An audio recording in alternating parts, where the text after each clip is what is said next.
Hello, everyone. Welcome to all the new and returning early childhood education students. My name is Bahareh Sinaki, and I'm a supervisor at UBC Childcare Services. My name is Karolyn Hendra. I am of settler ancestry. I have Scottish on my father's side and Swedish on my mother's. And I'm currently teaching early childhood education at Thompson Rivers University on the unceded and traditional territories of the Secwepemc peoples. Communication. Communication is a foundational part. It's at the heart of early childhood education. And as an early childhood education student, you're going to be engaging in collaborative community building yourselves. We don't work in isolation. We collaborate and contribute to a collective work where we're creating conditions for children to learn and live together in ways that are meaningful to their local context.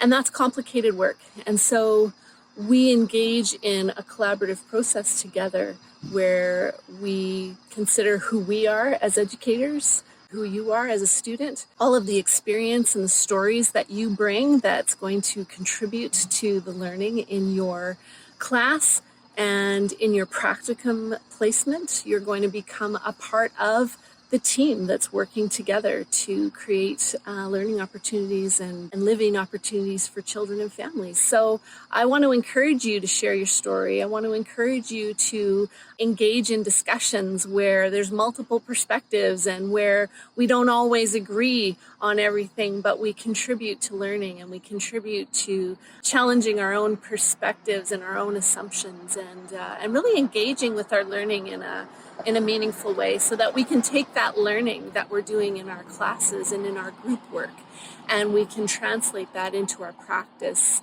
as early childhood educators.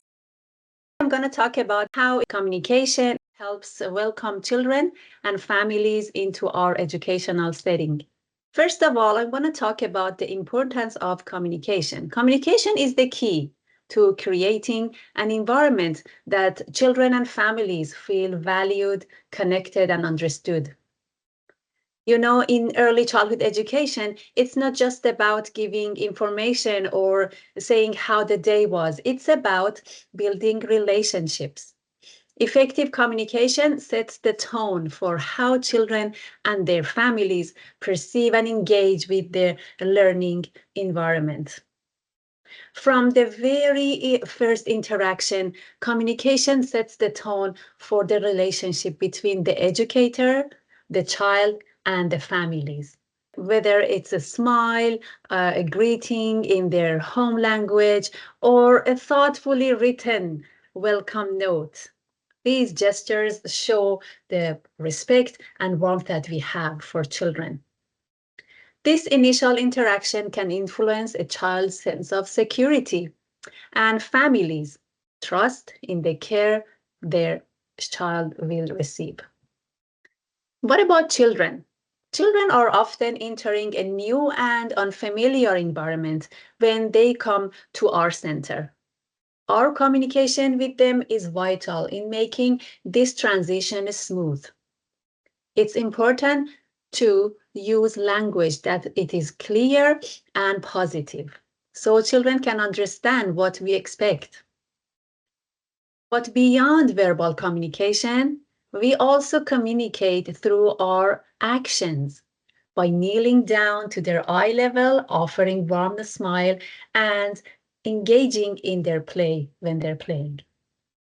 Creating an inviting and responsive environment where children's voices are heard and their feelings acknowledged is essential. This type of communication helps children feel secure and welcomed, which in turn supports their ability to learn and thrive.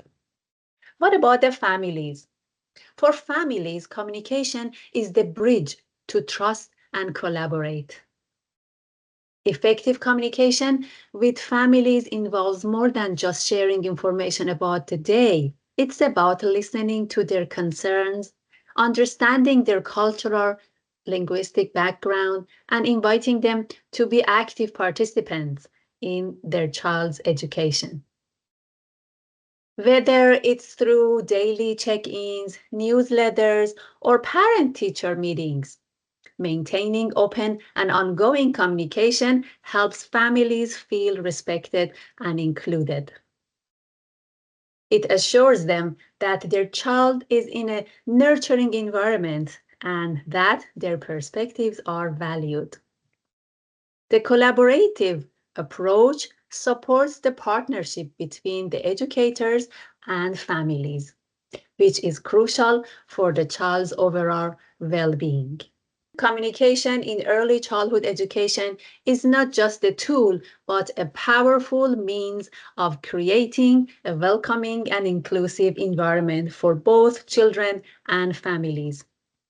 By having clear, respectful, and culturally responsive communication, we lay the foundation for a strong, trusting relationship that supports the well-being and growth of every child. Welcome again, and all the best to you as you move forward in your studies.